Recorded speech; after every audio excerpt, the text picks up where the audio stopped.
Love has always been one of the most profound subjects in philosophy. From ancient Greece to modern existentialism, philosophers have wrestled with questions of what it means to love and be loved, why we are drawn to certain people, and what attraction truly represents. Let's explore what some of the greatest thinkers in history believed about relationships, attraction, and the mysterious force we call love.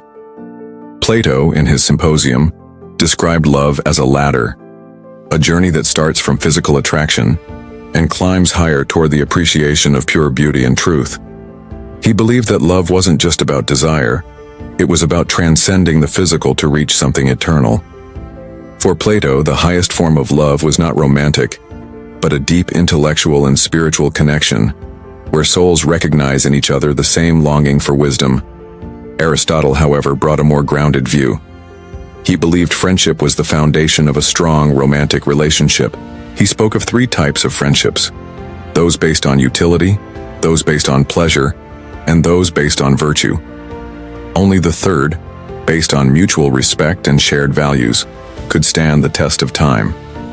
According to him, love that grows from virtue creates not just a bond but a partnership for life. Centuries later, Friedrich Nietzsche, often misunderstood as cold and cynical, had a very different take. He wrote, "It is not a lack of love, but a lack of friendship that makes unhappy marriages." Nietzsche believed love should not be about dependency. Instead, it should be about two people standing strong, side by side, not one leaning on the other. He encouraged individuality within love. True love, he believed, allows each person to grow and challenge the other, like sharpening a blade against a stone. Simone de Beauvoir, the French existentialist, also redefined how we view love. She believed love should never be possessive. She said, "To love is to revel in the freedom of the other." In a world where people often lose themselves in relationships, de Beauvoir reminded us that real love allows space for growth, for change, for becoming. It's not about melting into one another, but dancing together while remaining whole. Even Søren Kierkegaard, the melancholic Danish philosopher, had something deeply human to say about love. He distinguished between aesthetic love, rooted in passion and fantasy, and ethical love, which comes from responsibility and commitment.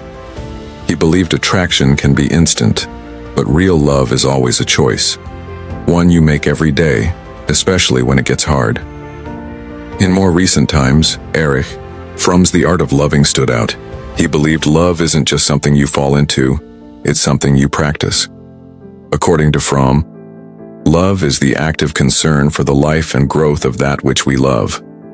In other words, love isn't just a feeling, it's an action, a discipline. Like art, it requires effort, patience, and care. When we're drawn to someone, what is it that attracts us? Is it their face, their voice, their vibe? The Stoics believed we should be cautious of initial attraction. Epictetus warned against getting carried away by appearances. He said, "If you see someone beautiful, remember that beauty is just a shell, and the soul is what truly matters." For them, love was a form of virtue, not a chase after desires. Still, despite all this rational thought, philosophers never denied the power of love. Even the most skeptical minds were humbled by it.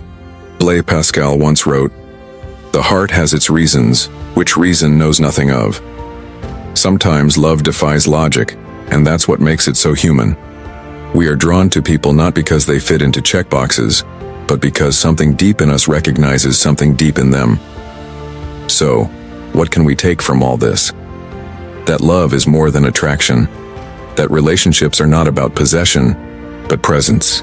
That the strongest love is born not from need but from freedom. And most importantly, that while attraction can pull us in, only understanding and respect can keep us there. In a world obsessed with perfect matches and instant sparks, philosophers remind us of the deeper, slower beauty of love. The kind that takes time, that grows with intention, the kind that sees the soul, not just the smile.